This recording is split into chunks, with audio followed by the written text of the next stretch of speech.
Might I offer you some assistance? Where are you headed? I'm headed to London by way of Gladbury. It's the Christmas season. The whole town's in a fuss. Is it really so bad? It is, especially this Christmas with the new minister, high and mighty from London. Reverend High and Mighty at your service. Welcome to Gladbury, home of the Christmas candle. Forgive my ignorance, but what is this Christmas candle? The Christmas candle's no different than old wives' tales or your Bible stories. Somebody's miracle is in this basket, and we won't let it go to waste. I'm praying for a husband by Easter. All their hopes wrapped up in one candle. You may have one candle to give, but I hope to give everyone a little light this Christmas. Electricity in the church. Now this I have to see. What is this light? Is it signs and wonders, angels and miracles? Of course not. Today marks the dawning of a new age.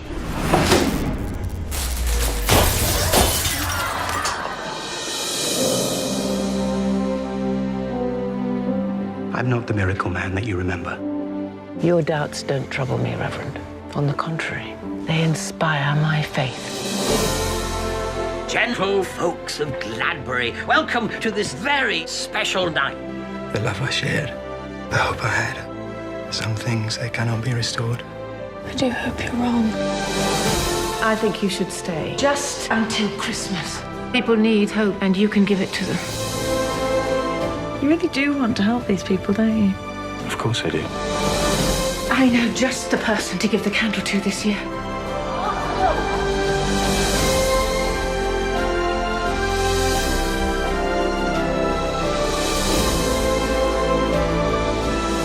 What's happening? A miracle is happening. It'll be a happy Christmas after all.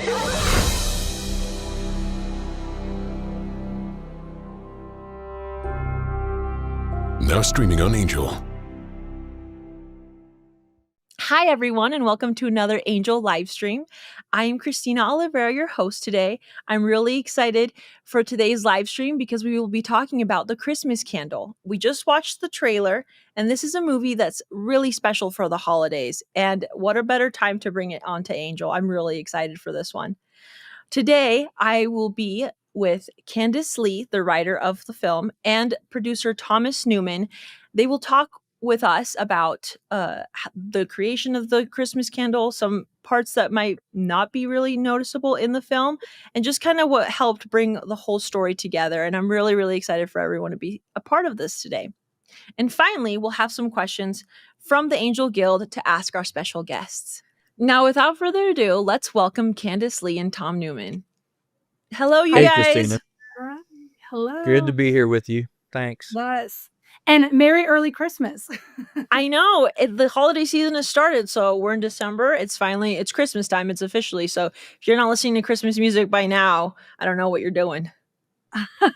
You need to watch Christmas Candle to get you into the spirit. Exactly. Okay. Well, I want to jump right into it with you guys and start asking some questions. I want to start with you, Tom. What kind of drew you towards the story of the Christmas Candle? We've had the pleasure of doing a lot of different stories with Max Lucado, a bunch of his TV series work. And we were on a set, and I can't even remember which set we were shooting something on. But Max said, "Hey, I jotted down this idea at my daughter's school Christmas dinner, and I want to see what you think of it." And he basically laid out, before it was ever a book, the concept for what this story was going to be. And I just said, "Max," and he said, "So what do you think?" And I said, "Well, Max, I tell you what, we've had the privilege of making quite a few of your stories into films or to television programming.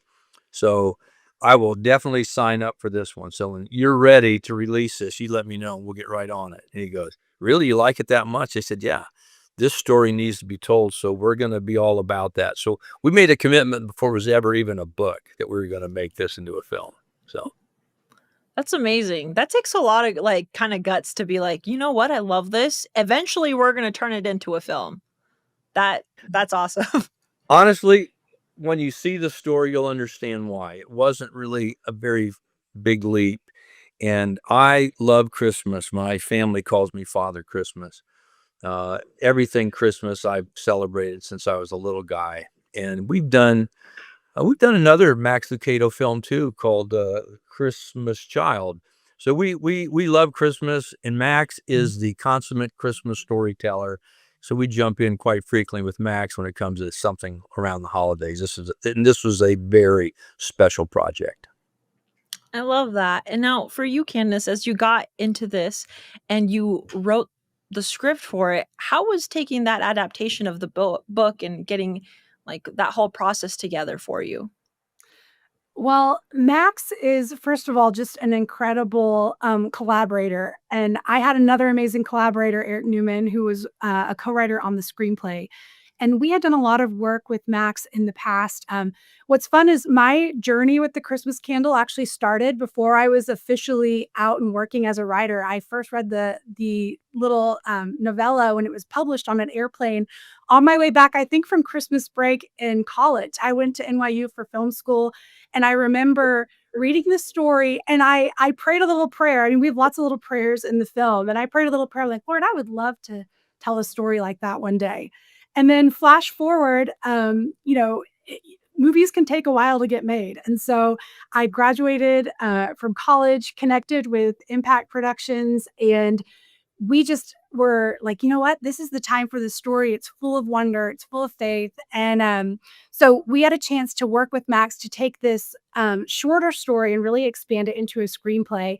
And he's such a great storyteller that he understood kind of where and why certain changes would need to be made and really what the heart of the story is. I think we all really felt clear that it is a story of faith and wonder and miracles, and that the kind of miracles that can only really happen at Christmas time, which there's a great legend that's really at the heart of the story that I'm excited that the viewers are going to get a chance to see in a second. And so anyway, there were a few of those pillars that we knew had to be there. And then from there, we were really able to just expand the cast of characters, the backstory of the characters, and really find that heart on how it translated into the big screen. That's amazing. Now, for you, Tom, with a lot of what Ken has said, I'm thinking about like some of the themes that really came out with this film. Can you tell me a little bit, what was it like for you to help like prep and construct construct those together so they came to life? Well, you know, the most fun on any project is when you first have the idea and you kind of get a pre-visualization in your head. After that, it becomes a whole lot of work and budgeting. So we had really big dreams for this project. And just a little spoiler alert, Max Lucado is actually in this film. He and his wife actually are performers in this film. So I want to tease your audience to make sure that they look to see if they can find Max. That'll be a fun thing because he wasn't going to miss it. It was just fun. But I guess we all have ideas about what we want a film to accomplish. Whenever we start one, that it's a significant journey like this because it was a fairly expensive film. We had to shoot it in England. We shot it on location in the Cotswolds where Max had written the story. Max had only spent a little bit of time there during the writing. He went over and spent a week. It's cold in the Cotswolds, really cold. They're not known for the good heating that they have in those buildings. It was so all my expectations of getting there and filming something in this lovely place were met. I mean, it's more beautiful than you can imagine, and I think the film does a great job. The cinematographer on that had just finished shooting Harry Potter, so he was a very good cinematographer, and we had an amazing crew that came in to help shoot with us, and they knew those areas and knew how to shoot them really well. So I would say everything about it, sets, location, and cast, kind of overwhelmed us. They were so talented. And then my mother-in-law, it was really funny.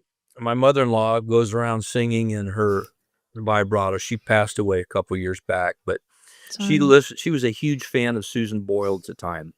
And she was visiting us a Thanksgiving prior. And she was walking around the house singing Susan Boyle songs.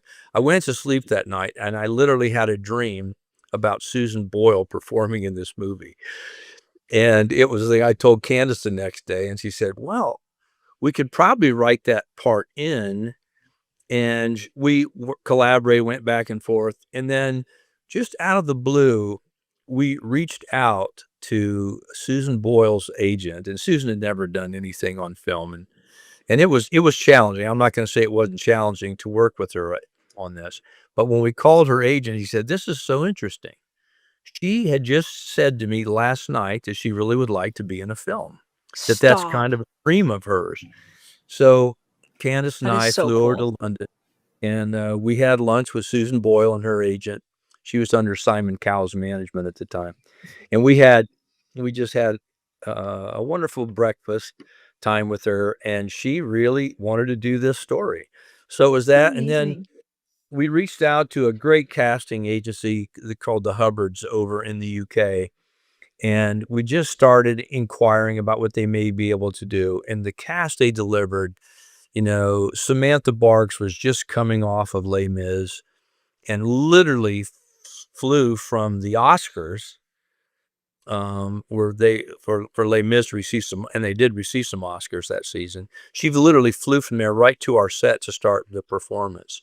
So we were so blessed, the way we prayed and saw God answer prayers and have a message that we knew would resonate not only with believers, but would challenge those who were not believers. So that's what we tried to do in this film, and capture the essence of old world England at a beautiful time that's, I think, very nostalgic for anyone to see. So I believe that we accomplished that. Wow, that's amazing. It to have that whole trajectory to get you guys the right people to be involved in the film, and literally it felt like just like you said, during Christmas time, miracles happen, and it feels like to get this movie together really ignited the spirit of Christmas. You even felt the winter of Christmas, it sounds like, when you were filming, that it was every element possible. That's amazing. I love that. I wanted to ask both of you guys, this is an open question for both of you. Now that this film is entering the Guild and it's available to stream, what do you want this new Guild audience to really take away from it? Because the movie came out in 2013, so most of them have probably seen the film or heard of it, but now there's new generations that are going to be introduced to this film. What's something that you hope that comes out for them with this? Candace, I'll let you go first. Okay. Well, I think all throughout the film, you see different characters coming from different places, and they all have this common denominator of needing some sort of miracle at Christmas time. And it's really fun to see the different ways people approach that. For a lot of people, their hope is in this legend of this candle. And their kind of journey of discovery is that, oh man, we can be the miracle for one another. But then there are some people who are find themselves facing situations that are completely out of control, and they're really challenged to kind of let that spark of faith ignite, to take a step and believe for something that's really out of their hands. And so we do have Susan Boyle singing a song in the film, which there's a whole wild story. I ended up writing the song that she sings in the movie, but there's a lyric, hidden in every heart is an answered prayer. And that's, I think, what I would hope that people would leave remembering, that there may be a prayer that you haven't dared to pray yet, but it's hidden in your heart. And I think there's an answer waiting, and that God just loves to answer prayers, especially at Christmas. So. Great. Yeah, I think that what I would jump on or add on to that is that I think Christmas and Easter are those two times of the year where it seems most of our culture, at least in the United States, slows down a little bit and they get pretty reflective. And I think Christmas time, people think about their lives a little bit more. They think about where they stand on things. It's a little bit of a pause before starting a new year. So reflection on the year that they just finished. I think when a lot of people face the holidays, and you hear that for a lot of people that it's a very depressing time, that there's a lot of depression, actually a lot of suicides even that happen near the holidays because people feel so out of touch or so alone. And I think the thought that we would love to convey in this is that, You know, everyone is capable of receiving a miracle. That God is with us. The whole story of Christmas is Emmanuel, God with us. Jesus becoming flesh and coming to this earth and basically sharing that we would never have to be alone. And I think this story, as people pursue the positioning to receive this very, very special candle, it's kind of fun. It's got a lot of really whimsical moments in it. But at bottom, it shows that whenever we stop in our lives, we can all think of something else that we need. Oral Roberts, I went to Oral Roberts University. So, Oral would start out each year and he'd say, expect a miracle. And for some people, they've given up on miracles. They've given up on their life's dream. They've given up on their life becoming something more meaningful. And I would just like to take this moment to tell everyone who's watching this, and not just the movie, but don't give up.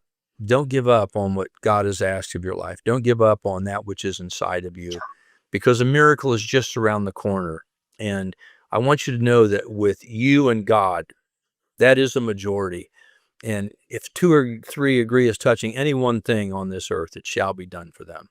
So as you head into this Christmas season, as you watch this movie, which I'm sure will inspire hope and faith in you, please be aware that you are never alone, and that this Christmas, I'd encourage you to expect something to happen. Something miraculous can happen for you. Thank you guys for sharing that. That was so beautiful, and I really hope that that is a big message that all the guild members are able to walk out with, because this movie is so special, and it does kindle the faith that they can feel within them. But before we dive deep a little bit more into behind the scenes, because I know that you guys already talked a little bit about that with the story of Susan Boyle, the cold weather. There's some more questions that we have here, but I want to remind everyone watching the live stream that you can watch the Christmas Candle on Angel on. Let me say it again. I want to remind everyone here watching the live stream that you can watch the Christmas Candle streaming now on Angel. Go to angel.com/candleguild and you can join to watch, or you could just log in and start watching right away if you're already an Angel Guild member, which honestly, that's what I'll be doing. So now let's ask a few more questions that are diving deep more into the behind the scenes. Let me start with this question right here. I know you've already touched base a little bit on this, Tom. But this question I wanted to follow up with Candace. What does it mean to build a faith-centered world? What do you hope then the audience takes away from that part of the story as they not only watch it, but almost feel like they get immersed into it? Yeah. Well, one of the things that I think is fun about this story is, we have our hero that we're kind of following is this reverend who, when you start the film, you kind of get this sense that he had this reputation as this really great man of faith, and he's hit some hard times, and he's sort of let that spark that maybe he was known for grow a little bit dim. And so what's fun is this when he is kind of invited into this small town that holds this Christmas legend really dear, he's the reverend who's both, encouraging the town, building the town up, trying to create a sense of community, and in many ways he himself be the answer to their prayers. And he's really at odds with the legend of faith that is sort of sustaining the town. And so it's fun because he's the hero, but also a little bit the antagonist to our candle makers, who are played so beautifully by Sylvester McCoy and Leslie Manville, who are just legendary actors. We loved having a chance to see them bring those characters to life. But I think, watching that journey, I hope that, I think lots of people can probably relate. I know myself, I can relate to, um, experiencing loss and grief, and maybe having a prayer that you prayed where you didn't get the outcome you were expecting. And sometimes that first prayer after that is the hardest one to pray. And I think that's really what we are trying to kind of take people on that journey of someone who, tries to take matters into their own hands and ultimately realizes there are some places that only God can fill. And so that really was the beauty of for us of creating this faith-centered world is kind of being able to reflect that journey, but also in a way that's filled with the wonder and joy and entertainment and humor that we kind of expect from the holidays in a really quintessential Cotswold. It really is a storybook place come to life. We spent almost a year there between the production and the post-production and, finishing it all out with the amazing British partners. So yeah, it was a journey of faith for all of us, but that was to me the highlight of that faith-centered world. Thank you for sharing that. I appreciate it. With all those elements, there's one element that you guys had to like really construct to bring to life, and that was the fact that this is a period piece. And I feel like there's challenges alone when you're bringing something that is not the time period that you lived in. What was it like for you guys to bring that Victorian era to life with not just like the costumes, the way they spoke? Because, of course, you're looking at the novella, you're trying to match that as much as possible, but now you're creating it visually. Tom, we'll start with you with this question. What was that like bringing that aspect of the film to life? Well, when you choose the Cotswolds, I don't think there's any buildings there that have been built before 1750. So literally some of the churches were from the 14s and 1500s that are still standing there.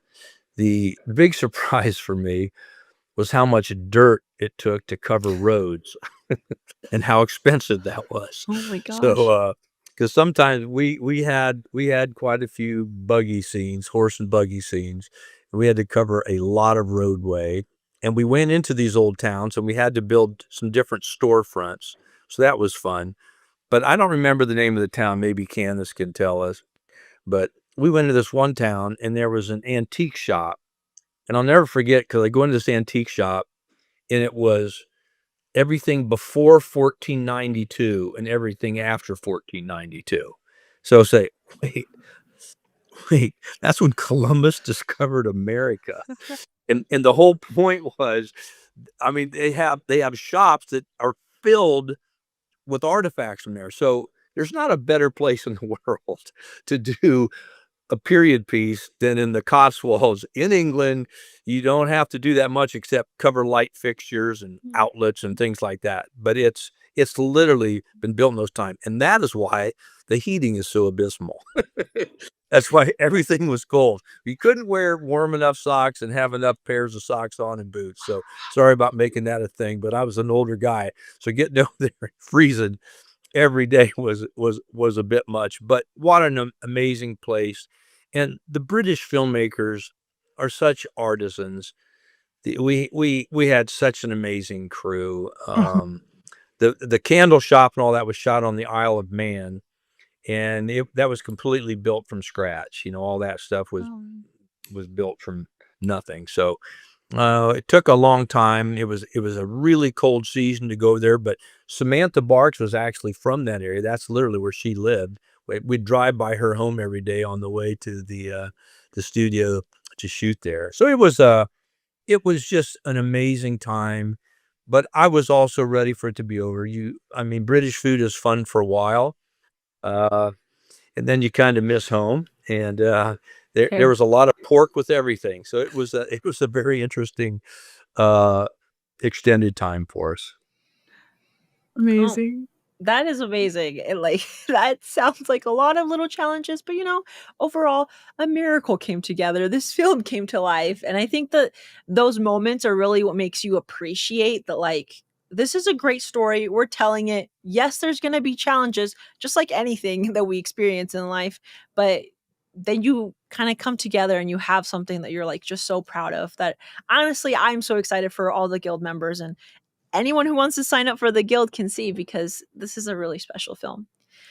I wanted to dive a little deeper more into some scene spotlights from both of you. Talk about a scene that really impacted you, that you felt was really special or meaningful, either with the creation of it, the writing of it, or the actual seeing it come to life and then watching it back. I would like to have each of you answer these questions. I want to start with what scene specifically would you like choose that like impacted you so much, and why? And we'll start with Candace. Okay. There's a scene that I think really stands out to me, both when I'm watching the film and just the moment of watching the performances unfold, because we have sort of around the midpoint. I think that's really where things kind of come to a head for our Reverend Richmond, and he's kind of called into a scenario really by his love interest in the film, Samantha Barks, and finds himself completely floundering. And it's really where she kind of starts to see, what's kind of fun is the love interest is a bit of a skeptic herself. So it's their skepticism that initially brings them together. And then it's really this her need for him to be a man of faith that it kind of separates them for a while.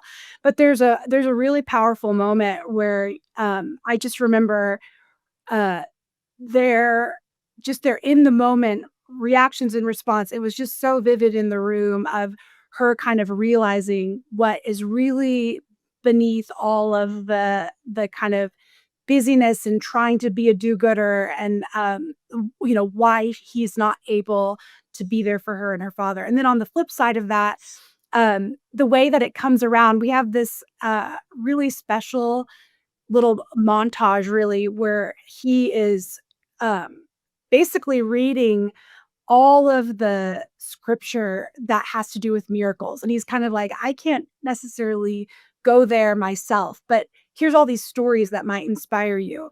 And the way that those two scenes hold hands together, I think is really special. And I think the performances of Hans Matheson and John Hannah and Samantha Barks and even the little boy in those scenes, there's something really special there that carries that heart of the film. Thank you for sharing that. And then Tom, same question for you. What scene would you choose and why? I don't know that I would call out a specific scene as the most meaningful thing to me.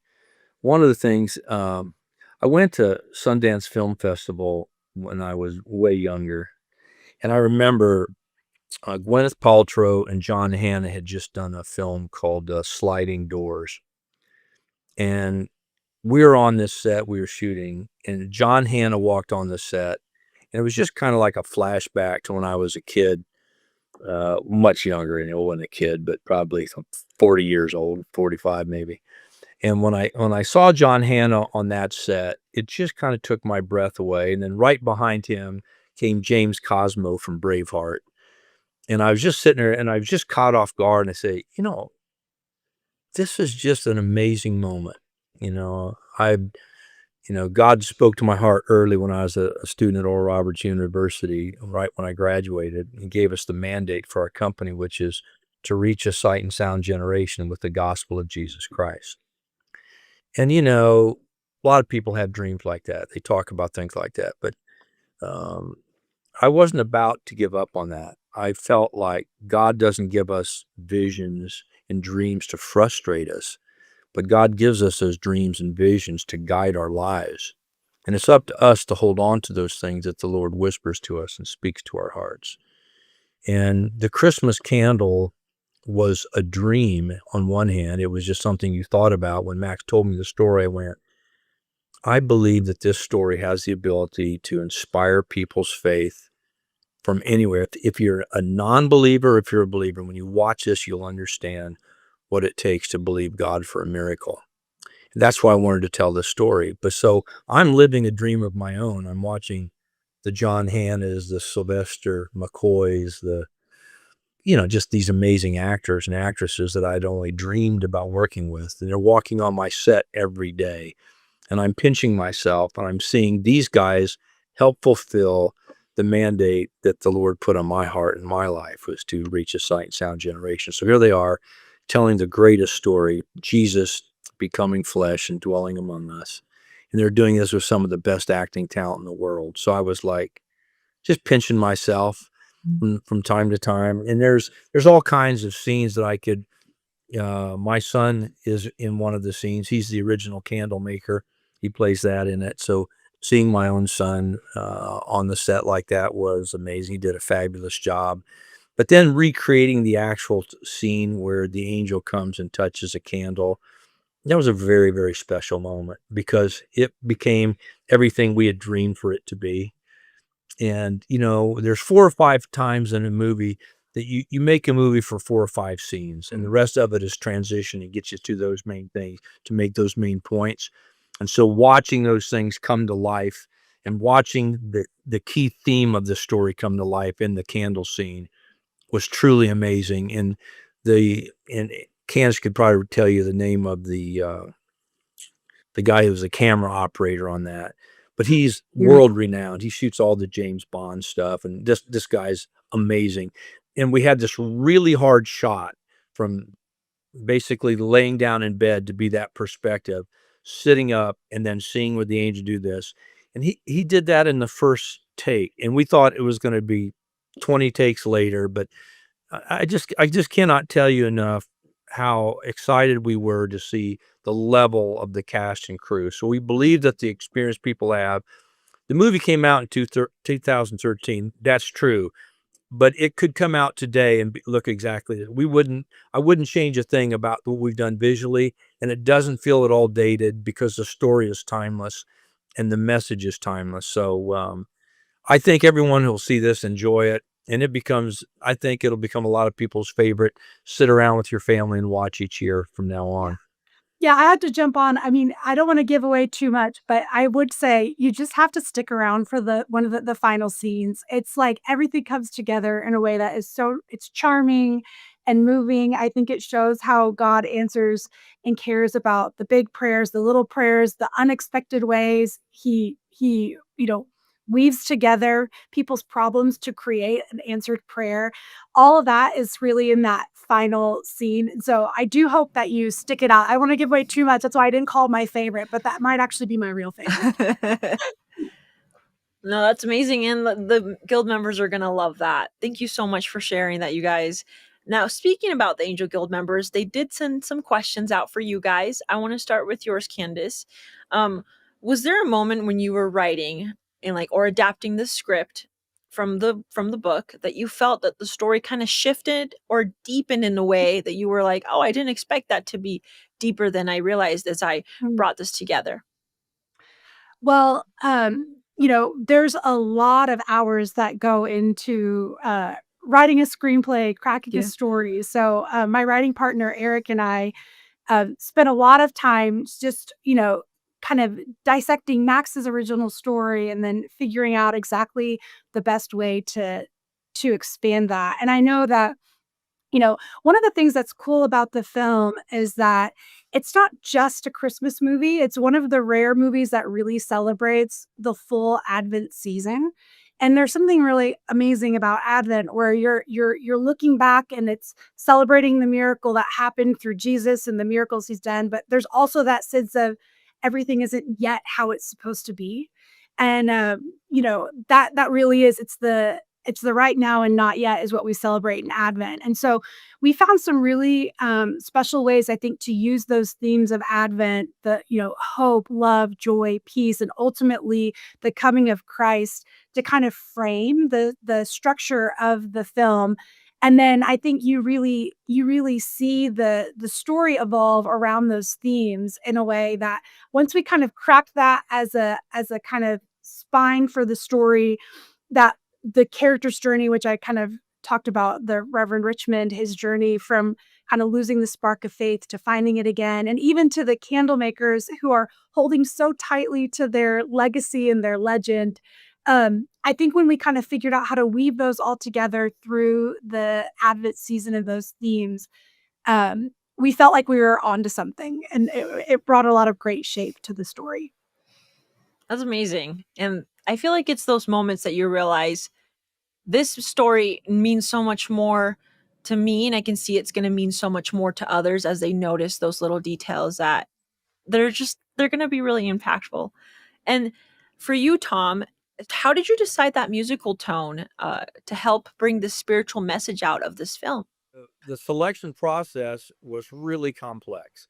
We had spent days meeting with Michael Lamardian and Mike Demas and amazing musicians out of Nashville. And when the time came to finally score, we had done this. We completed this film with Pinewood Studios and Hannah Leader, who was also my co-producer, a British person. And it became necessary to actually switch at the last minute to a British composer. And he did a fabulous job. We were happy, but we did struggle and went back and forth on the theme song for Susan Boyle to sing. We had all kinds of submissions. And honestly, as Candace and I were going back and forth with it, Candace went to sleep one night, came into my room the next day, we were meeting on set, and she says, I jotted down this idea.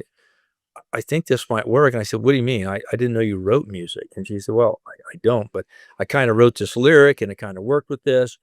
And interestingly, because Susan Boyle's was Sony Records, Sony had to also sign off on it. So it had to go up the ladder. And we're thinking, that's a pretty long shot. We're going to submit a song we just kind of wrote from Candace having an iPhone. yeah, and sang on an iPhone and da-da-da-da. So we had it fleshed out real quick and presented it. Not only did it make the movie, but Susan Boyle put that song on her album. So kudos to Candace for writing a great song in a pinch when she's not listed as a co-director, but she's darn close. She was so into knowing all the nuances. The director we had, John was great to work with, but there's so many nuances in this story. John didn't have a big faith background, so being able to weave that stuff in there, it was a real challenge at times. But one tidbit I want to throw in there because it's really fun. Go ahead. In the story, when the Reverend meets with Lady Camden, Yes, they're in her estate home, which is quite fabulous. We're sitting in there, and we got to meet the owner of this estate, and we're sitting in there when Danny's talking, and you see the sun through this huge window coming through there. And he said, you know, what's really fun about this room is this is the room where Tinkerbell was created. And I said, what? He said, yeah, when they were writing that story, the sun came behind a cloud and trickled down that way, right in the middle where they were writing the story of Tinkerbell. And that's where, so when you're watching Lady Camden speak with the Reverend in there, also understand that Tinkerbell was involved in that room and was created there. So there's a lot of magic in that room and a lot of great things to continue to tell great legends. That's amazing. I didn't know that. I gotta go see that again because I feel like it's little moments of like that. They remind you like, this is not only do you feel like you have God on your side, but there's also like this little bit of magic that's also involved that makes you feel like this is like it's way bigger than us. And then it makes it feel way more special. Yes. I love that. That's amazing. And again, I want to remind our viewers that the Christmas Candle is streaming on Angel and you should go watch it. Last thing I wanted to as we wrap this up with you guys, I want to again thank you both for all that you've shared. We got a lot of like the BTS, the background, like the making of in this live stream that I'm so excited for our viewers to see because I feel like it's conversations like this that really help you understand more of film. Besides like the impact that you're going to get from it, you're going to get this background from it. And I don't know, to me, it just makes it way more significant in the end. Thank you both for joining us tonight and for all those that spent time with us watching this live stream. If you would like to support the film and help bring more uplifting and stories that amplify light, go and join Angel Guild by going to angel.com/candleguild and join and watch the film. You'll not regret it because it's the holiday season. Like, come on, this is a perfect one to watch now with your family, by yourself, on your laptop, on your TV, on your phone. You could watch this anywhere. It's a story that can honestly impact you alone or with others around you. And if you missed the trailer at the beginning, we're going to play it here one more time at the end to get everyone ready for the holiday spirit. Thank you again for being here today. I hope everyone has a wonderful holiday season and a wonderful Merry Christmas. Thank you guys again. Thank you, Candace. Thank you, Tom, for being here. Of course. Thank you. Pleasure. Merry Christmas. Enjoy the Merry movie. Christmas. Enjoy that trailer. Might I offer you some assistance? Where are you headed? I'm headed to London by way of Gladbury. It's the Christmas season. The whole town's in a fuss. Is it really so bad? It is, especially this Christmas with the new minister, high and mighty from London. Reverend High and Mighty at your service. Welcome to Gladbury, home of the Christmas candle. Forgive my ignorance, but what is this Christmas candle? The Christmas candle's no different than old wives' tales or your Bible stories. Somebody's miracle is in this basket, and we won't let it go to waste. I'm praying for a husband by Easter. All their hopes wrapped up in one candle. You may have one candle to give, but I hope to give everyone a little light this Christmas. Electricity in the church. Now this I have to see. What is this light? Is it signs and wonders, angels and miracles? Of course not. Today marks the dawning of a new age.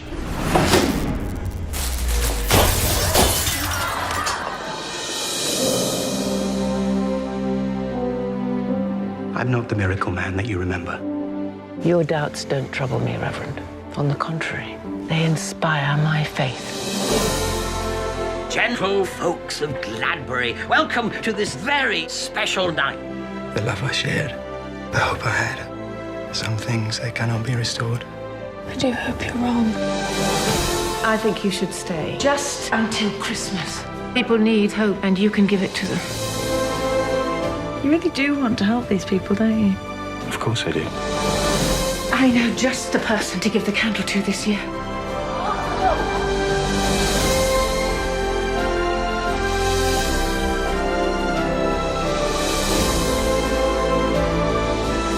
What's happening? A miracle is happening. It'll be a happy Christmas after all.